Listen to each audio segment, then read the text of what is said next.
Kaixo egunon ikasleo, gaur ikusiko ditugu zatiki aljebraikoak dituzten ekuazioak. Baldin badaukagu horrelako ekuazio bat, zatikiekin, ikusten dezute zatiki aljebraikoak daudela hemen, bai? Orduan, egin behar deguna da, lehenengo gauza, zatiki aljebraiko bakoitza, posible badugu faktorizatu, bai? Goian bost dago hemen, bost. Isa berbiken bat, da formula bikain bat, faktorizatuko dugu, da isa gehi bat, bider isaken bat, gogoratu a berbiken b berri da a gehi b bideraken b. Bigarren zatiki aljebraiko honetan, daukagu 10 goian, ezin da zer egin, eta hemen lehenengo mailako polinomio bat, beraz ezin da faktorizatu gehiago, bai? Isa gehi bat, berdin minus bost zati iru. Gogoratu faktorizatzeko lehenengo ikusi behar dugu faktore komun atera dezakegun, gero biderkadura nabarmena aplikatu dezakegun, eta ezin bada egin beharko nuke polinomio horrekin Ruffiniren erregela aplikatu. Bai? Honen ondoren ikusi behar dugu simplifikatu daiteken zerbait.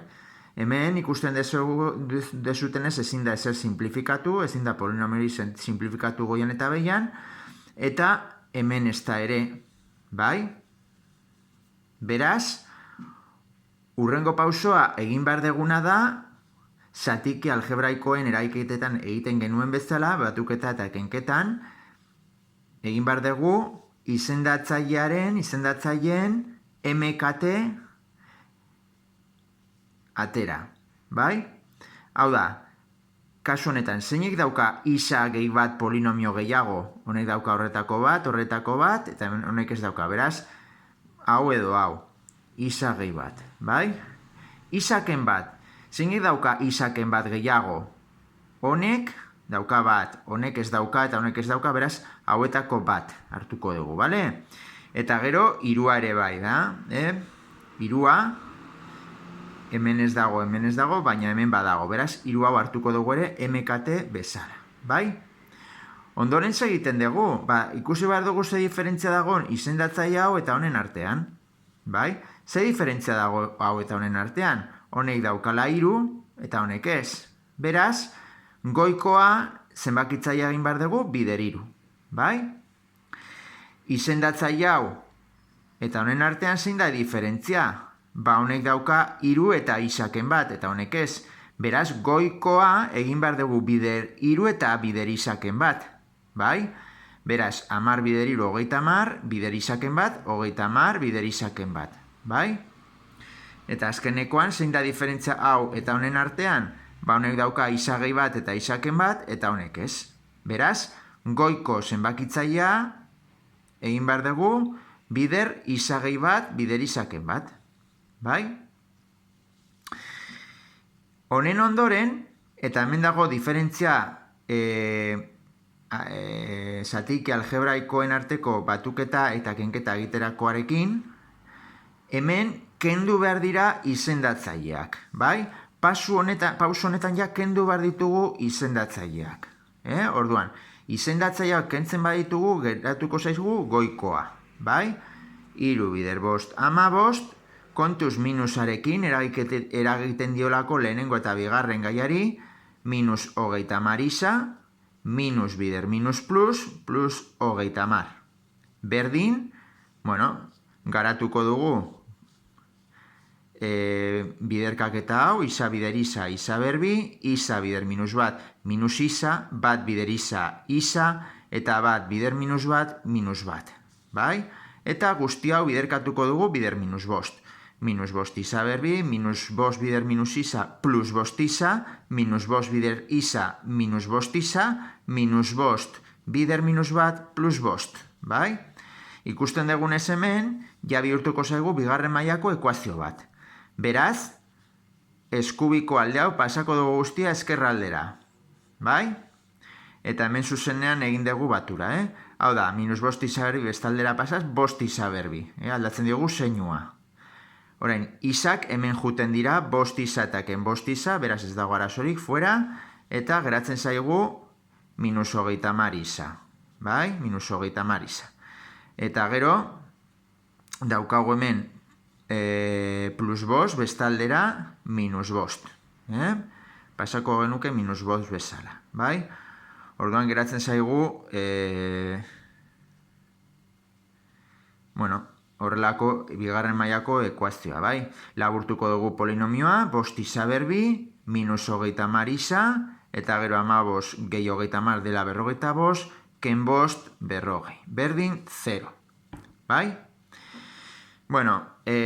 Polinomio hau aplikatuko genuke minus b plus minus b berbi, erro b berbi ken lau zati bi a, bai? Osatua dagoelako. Baina, kasu honetan nik egin dudan da bosta atera, faktore komuna, bale? Bost atera dezakegu faktore komuna, beraz ateratzen zaigu bost isa berbi zati bost isa berbi, minus hogeita hamar isa zati bost minus 6 isa, eta berrogei zati bost plus 8, berdin 0, bale?